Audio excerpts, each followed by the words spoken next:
Once the surveys are done, Dominic and his team go to work.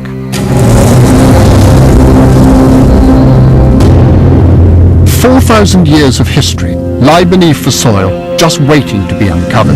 We're just coming out from the foot of the wold. Runs, in fact, quite steeply down to the wetland and the main area of occupation throughout later prehistory. The geology of this part of the country is unique.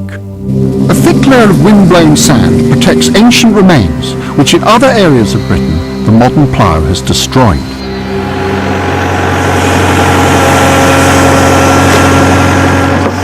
Dominic and his team were about to start digging an archaeological gold mine. Now, the first time we looked at the ladder settlement, we opened a 15-metre area and there were 35,000 finds. This is a bit sort of like a archaeological gold dust, because we have archaeology we can't see, but we know it's well preserved. Yeah. And that is very rare. In Britain there are probably a few square kilometres of archaeology that's that well preserved in the countryside.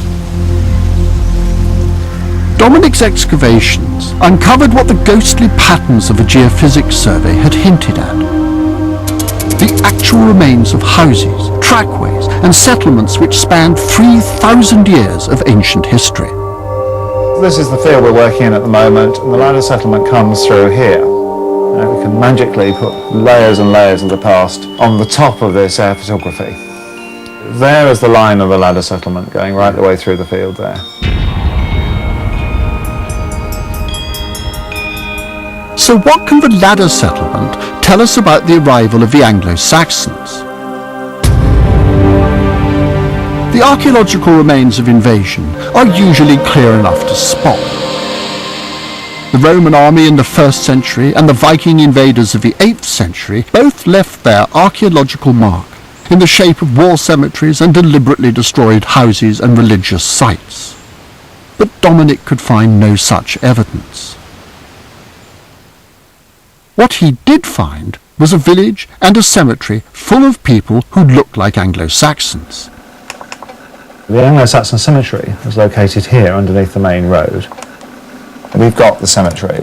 So we set off in search of the settlement and we found the whole of the Anglo-Saxon village, 49 acres. The shadow of the balloon is now entering the site of the early Anglo-Saxon village, which extended right up into the foot of the hills. Absolutely huge, much bigger than the present village. So if we zoom in on Dominic's meticulous surveys would have been able to pick up the massive disruption that an invasion causes on a landscape. But all he could find was evidence of peaceful and continuous settlement.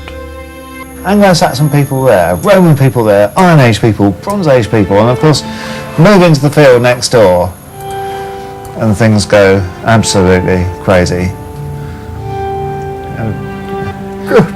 We can't argue that this is a farm. This has got to be a sort of small village. Oh yeah. And of course just to the south of it, all these little blimps here, this is another cemetery. Well, it's sort of at a loss for words. I mean, you have got a long-term settlement, you've got the cemetery here, you've got a complete way of life, and it's vanished. It's flat, dusty, sandy, and it looks like there's nothing here. And it goes on for kilometre after Yep. kilometre. That's fantastic.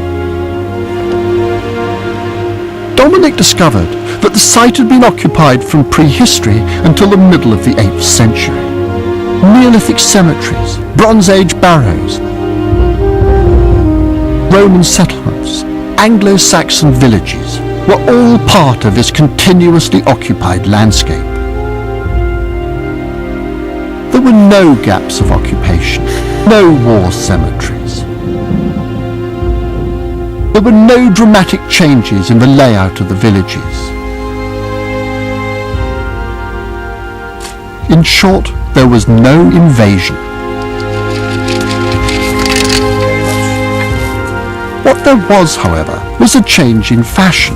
Clothes, pottery, weapons and burial practices underwent a dramatic change in the centuries after the Roman government collapsed. These new fashions are very similar to styles found on the continent, And this change in fashion did not just happen at West Heslington. For decades, these burials have been taken as the key piece of evidence that a new set of people had taken over. But what were invading Anglo Saxons doing in Dominic's peaceful landscape? Could it be that they weren't actually invaders? There will be one here in this field somewhere.